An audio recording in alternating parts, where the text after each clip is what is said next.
Thanks, Jean, and just thank to Jean and Simon, and just an excellent report setting out the assessment of the circular economy in Ireland. It was a great read, and so I decided that Simon was going to take care of all that lofty stuff, and I just focus on maybe just a bottom-up issues on the ground that we face with on a daily basis. And the talk is based on three things. One is the answer by the EPA to a primetime query on the use of tyre chrome rubber, some current practices, and a 10-year-old report on another circular economy material called biodegradable waste. That was a big issue 10 years ago. And I always find that a primetime query is a great way to clarify your regulatory responsibilities and your implementation. So the answers are always fairly crisp. Now, hopefully I get to the right, and that did come up. Not going to go into this. This is from Simon's report, and I've circled just all the areas that the EPA is involved in the circular economy. So if I were to talk about all these, I'd be here for another hour and a half. So I'm going to just talk about policy and regulation, more on the regulation point of view.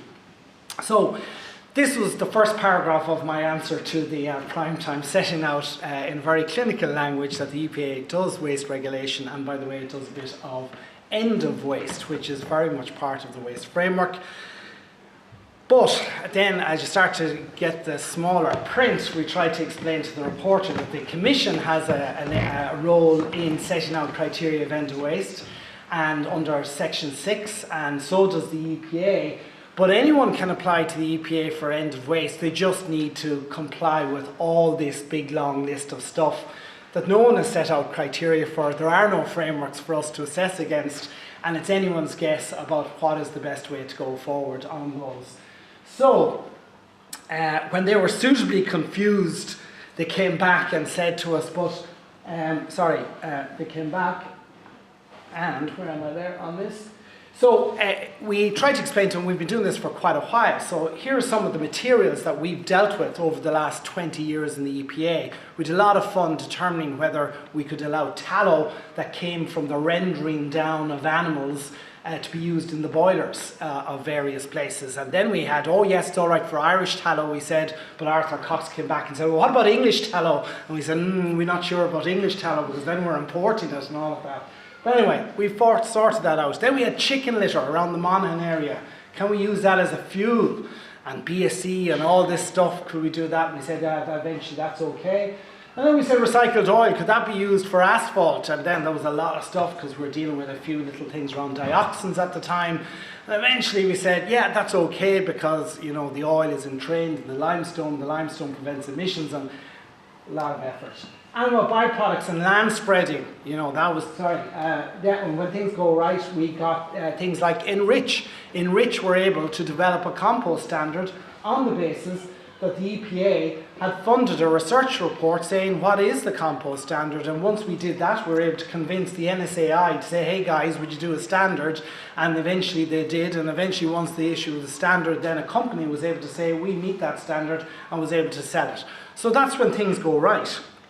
But that takes a lot of effort from people who are already busy doing other stuff that they're actually supposed to be doing. But when things go wrong, then we get stuff like foot and mouth, which was a circular economy issue where a bit of pig swill just went to the wrong place. And then eventually we were burning cattle, having barbecues all up and down the UK. Now, we didn't do the barbecue route in Ireland, but a lot of rendering plants were very busy. We also had a little thing around recycled oil, which the EPA was getting a lot of pressure from a lot of legal people saying, well, the UK can use this recycled oil, why isn't Ireland using this recycled oil?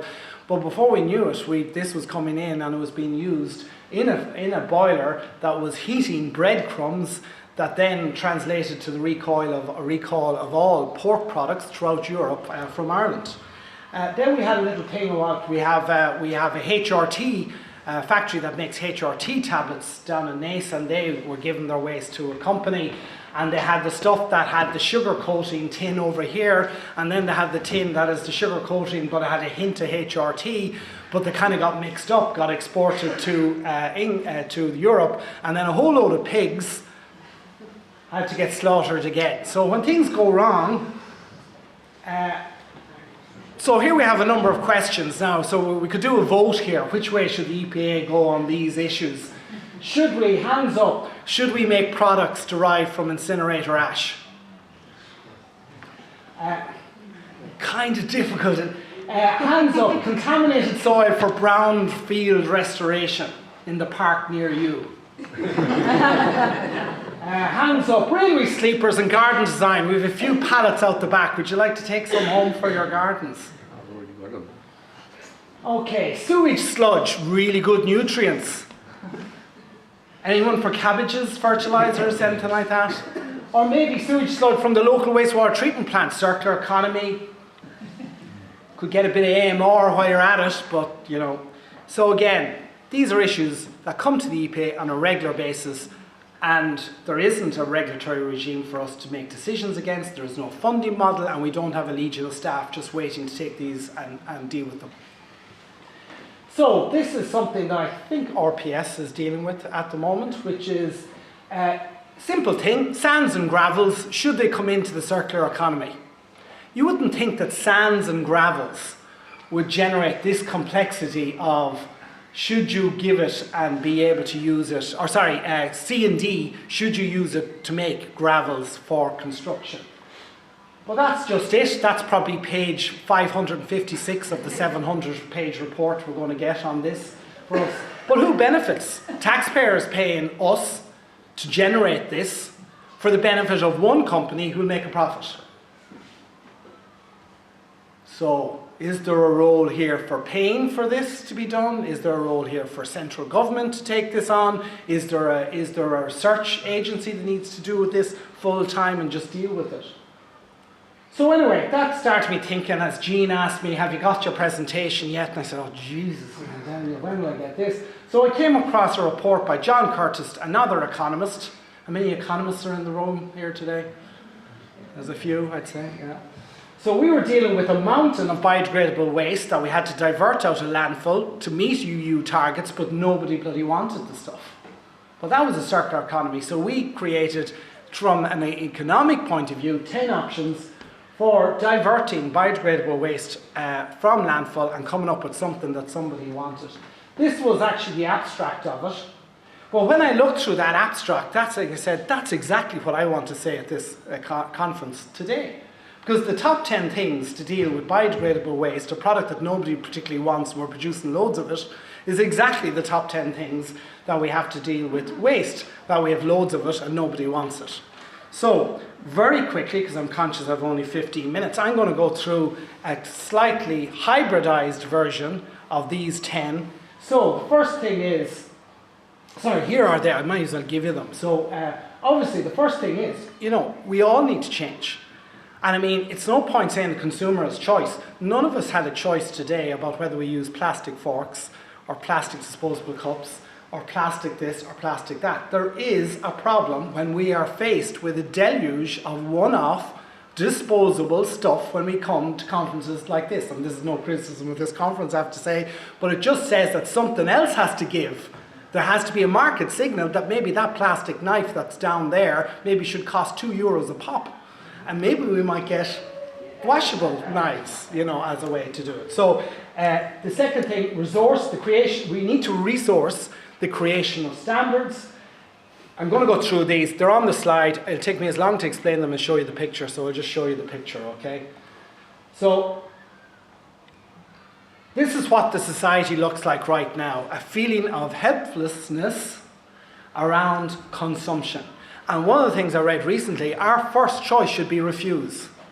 We should refuse, say, I am not using that, I am not taking that packaging, take it back. So I think before we have prevent, recycle, reuse, blah, blah, refuse is actually the first thing we need to do. And we need to start saying no to our kids, to our neighbours, to our colleagues, to our conferences, we just don't need the stuff. Thank you very much.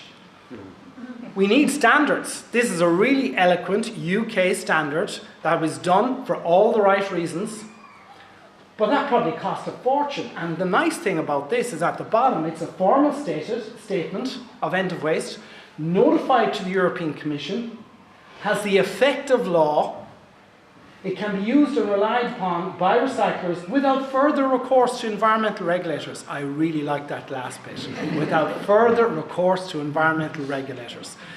This takes money, but if you produce those standards, like the Enrich standard, you don't have recourse to environmental regulators. It takes us out of the loop. So we've lost our research authority that we used to have years ago. I would debate whether BAT does this. BAT tells you how to make stuff efficiently. It doesn't tell you about all the waste products you produce from that and where that should go. So I think all the machinery that we have now set up for BAT and BAT-C for the Industrial Emissions Directive needs to be kept on and instead produce all the standards for end of waste and the circular economy. We've spent billions probably on the BAT-C and the IED and the IPPC and the IPC standards for the last 20 years. We could spend a fraction of that on the circular economy standards of waste and what we need.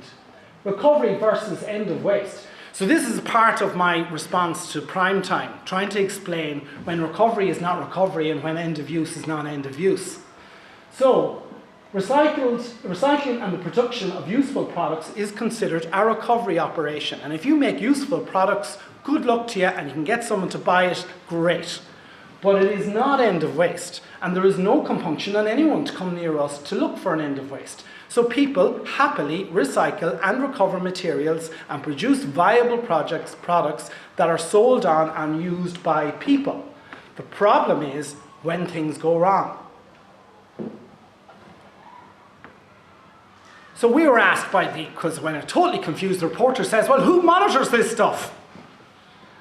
And we said, the EPA has no role in monitoring the levels or possible impact of chemicals contained in the recycling tar chromer products such as synthetic sports spiral or the laundering products made from recycling rubber. We don't. So whose liability is it? We're not monitoring for it. So we go back to standards, because I doubt you're going to get the insurance companies to give a free buy to anyone who wants to get free liability on any products they do.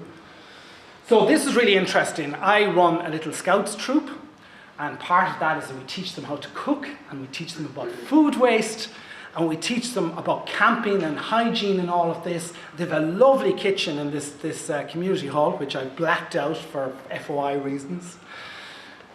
So I got a letter the other day. We are contacting you to remind you of the regulations regarding the consumption of food on the premises. Any food consumed on the premises has to be supplied by an approved supplier.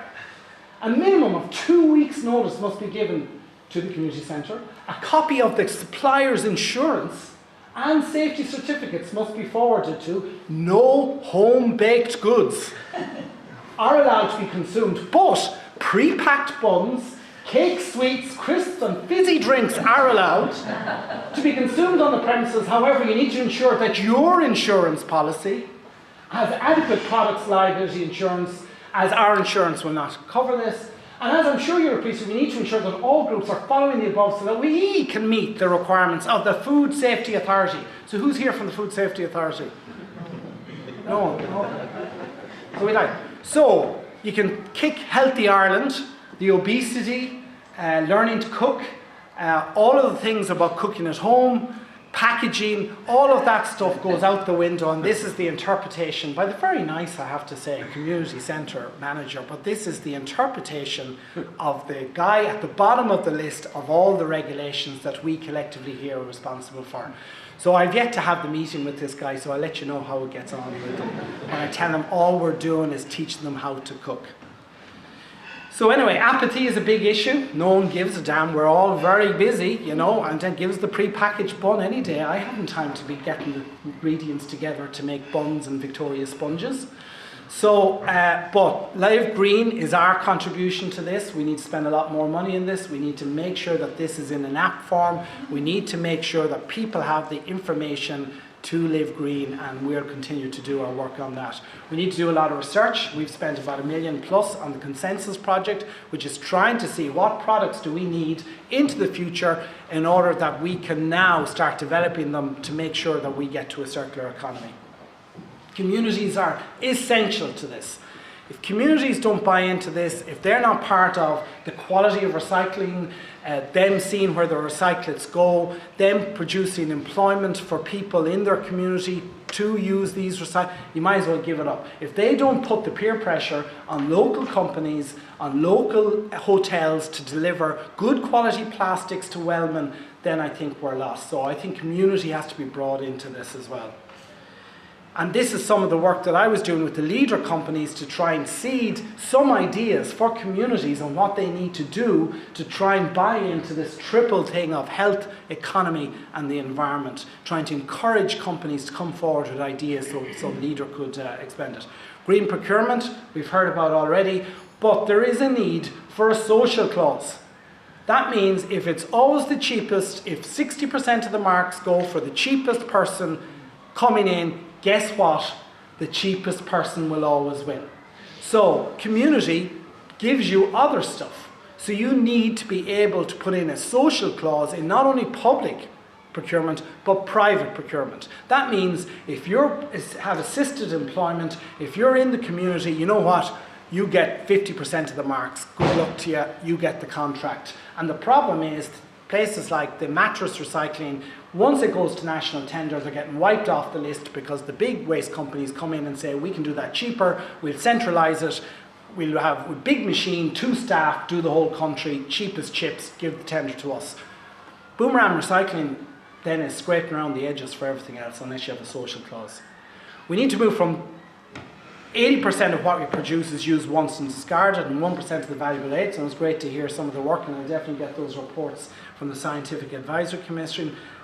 But we've already, I just noticed that the Commission are talking about 2030 targets. The actual Commission 2011-571 resolution had a 2020 ambition. That 2020 ambition was elimination of landfilling. It's not on that, but it was actually elimination of landfilling. High quality recycling ensured. So we've drifted 10 years in the last 6. So as an ambition, so not good. So that's it. Just as I say, it's more a bottom-up kind of discussion as opposed to top-down, and hopefully it facilitates our discussion. Thank you.